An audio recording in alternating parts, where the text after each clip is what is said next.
Pour ce qui est des mécanismes d'ouverture de porte, juste derrière vous, il y a les systèmes Haventos. Un petit peu, j'en ai. C'est ça, qui sont des systèmes qui fonctionnent un peu dans le même esprit que nos tiroirs. C'est-à-dire que quand on donne la motion, la porte va s'ouvrir d'elle-même, tout simplement. Et quand on la referme, elle va aussi se fermer toute seule. Ça, Jacques, c'est super pratique. Je pense que c'est quelque chose qui peut être bien le fun parce que, écoute, t'as pas un grand espace pour le garde-manger, mais bon, ça nous donne une bonne accès. Ouais.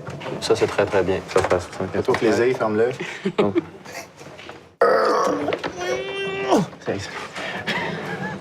Sylvie, merci beaucoup de ton temps. Merci de nous avoir monté tous tes trucs. Ça nous a fait grandement Tes plaisir. beaux trucs. Moi, je suis souvent sur votre site Internet.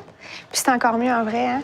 Ah, il faut absolument venir. Il faut toucher, il faut manipuler, il faut les sentir. C'est ce qui fait toute la différence. Après que mon ébéniste soit venu prendre les mesures au chalet, j'avais rendez-vous à son bureau avec lui et Audrey, une spécialiste en ergonomie de la cuisine. C'était là une étape nécessaire avant que ma commande ne parte en production. Alors, mon point de départ, c'était le four. Puis je voulais que ça soit centré avec le lavabo. Je voulais vraiment que ce soit le point important qui ressort de la cuisine. Là, je suis allée vraiment comme pow! Ça, c'est la petite touche asiatique, hein? Je vais te montrer. La seule touche rouge va être le four. Non. Ici, il y a une niche au-dessus du garde-manger, au-dessus du frigo. Puis là, je vais aller puncher avec des accessoires rouges. Je vais amener beaucoup d'éléments dans ma décoration parce que sinon, ce serait une erreur, selon moi. Avec les électrodes que tu voulais avoir à l'intérieur, on a eu quelques petits problèmes d'assemblage de la plaque sur le dessus avec le four. Il faut vraiment faire attention parce que c'est pas toutes les plaques qui vont avec le four encastré. Puis il a fallu avancer aussi les armoires pour être capable de mettre la hotte encastrée. Puis c'est une hotte encastrée qui va sortir. Pour agencer tout ça, il faut vraiment... C'est vraiment en arrière de la plaque, là. C'est vraiment en arrière. Oui. OK. Fait qu'on se ramasse avec 3 pouces de plus. Alors, tout est accepté. Ça peut partir en production. Merci de votre aide précieuse dans mes journées chargées. Quelques semaines plus tard, je voyais se concrétiser mes plans avec la pose des armoires. Ça va être un gros tiroir assez lourd une fois rempli. Ça, c'est parfait. Fait que pour la poignée, moi, je continuerai à aller sur le sens horizontal vu du grain de bois. Fait que, il y en aurait une ici parce qu'ici, on a une jonction des deux. Oui, ça, j'aime ça. Fait que j'irais comme ça, un 2 pouces en haut, un 2 pouces en bas. Très Parce bonne qu'un idée. coup rempli, ça va être quand même assez pesant. Il vaut mieux d'en avoir 2 qu'une. OK. Mes appareils électroménagers arrivaient enfin au chalet et j'avais assez hâte de voir si tout allait s'imbriquer tel que prévu. Est-ce que ça entre? Yeah! Et voilà. Super! Merci, les hommes forts! Alors, qu'est-ce que je peux vous servir? C'est un frigo qui est fait exprès pour ça. On peut prendre le même fini, le même bois que les cabinets. Puis on va avoir un beau frigo en bois. Puis je voyais enfin la pièce maîtresse de ma cuisine, mon fameux four rouge, faire son entrée dans le chalet. Wow! Wouh! Daniel, c'est parfait! Mon four rouge, là, je le trouve hot. Aimes-tu ça, le four rouge, toi? Ouais, c'est beau. T'es pas obligé de dire ça, hein? Non, j'aime ça vraiment. Oui? Ah ouais, je trouve T'es ça- vraiment pas obligé. Ça sort de l'ordinaire, c'est vrai. Regardez comment c'est spécial, le micro-ondes. C'est un tiroir. Alors, t'as pas besoin de te pencher.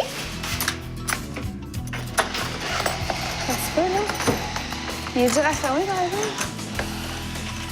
Il est dur à fermer parce que il est pas branché. Mais c'est le fun. Tu prends ton plat, ouvre ton micro-ondes, puis pas pire chalet.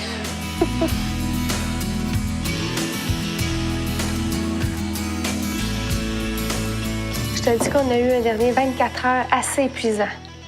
Le dosseret est installé. C'est de la petite porcelaine que j'ai pris chez Italnor. Les teintes viennent vraiment chercher toutes les couleurs que j'ai. Mon point de départ, c'était le four que j'ai trouvé chez Germain Larivière. Puis je voulais que ça soit aligné aussi avec le lavabo pour que ça soit vraiment fonctionnel. Mais là, je viens ajouter mes petites touches de rouge un peu partout. J'ai mes beaux bancs que j'ai installés au bar. Puis comme ça, on n'est pas seul. Lorsqu'on cuisine, on peut parler à nos amis et on se sent pas seul. Donc, justement, je vais placer les couteaux. La cuisine est terminée. En général, je suis pas mal contente là, du résultat. Il y a une seule chose que j'aime moins ici, il n'y a pas assez d'éclairage. Alors, je vais devoir prévoir ça dans le futur. Mais à part ça, là, je suis vraiment contente du résultat. La cuisine, elle est vraiment fonctionnelle. J'espère que Jacques va apprendre à cuisiner un peu plus puis il va pouvoir l'apprécier. Comme pour la cuisine de Jacques, j'avais pris rendez-vous avec les ateliers Jacob pour évaluer ensemble la disposition de la pièce. Bien, sincèrement, j'ai essayé l'ancienne cuisine un bon 2 semaines, OK? Puis là, je m'installais ici pour faire de la popote. Puis là, je disais, j'ai pas de place, j'ai ma plaque. J'allais m'installer là, mais je voulais voir l'eau. Je venais toujours naturellement me réinstaller ici parce que je voulais voir l'eau. C'est pour ça, mais ton point que je trouvais qui était super bon, c'est que, bon, le ventilateur, normalement, on met une hotte ou la ventilation au-dessus du four. Je l'ai acheté intégré dans le comptoir vu que j'ai une fenêtre. Mais c'est vrai que je risque de salir ma fenêtre, par exemple. On va se lever plus souvent. Oui, définitivement. Puis aussi, il faut épaissir le comptoir au moins de 6 pouces pour laisser passer cette fameuse fenêtre-là. On le Donc, il va faisait. falloir épaissir. On le faisait pour le frigo. On met déjà la section à 27 pouces. Ça demande 2 pouces pour la hotte. Fait qu'on avançait toute cette section-là, on pouvait le faire. Bon, mais c'est bien. Écoute, là, c'est important de savoir qu'est-ce que tu voulais parce que chaque cuisine est différente. Donc, on va partir avec ton idée, puis on va aller travailler là-dessus, puis on va vous recevoir aux ateliers Jacob avec un beau plan, une belle présentation. Parfait. Merci. Apportant beaucoup de style à la cuisine, l'îlot était recouvert d'un miroir givré en rappel avec les panneaux des armoires. Sincèrement, ma cuisine, j'ai jamais eu une belle cuisine comme ça de ma vie. J'en ai dessiné beaucoup pour mes clients, mais c'est la première fois que je m'offre une belle cuisine. Ça me motive à cuisiner.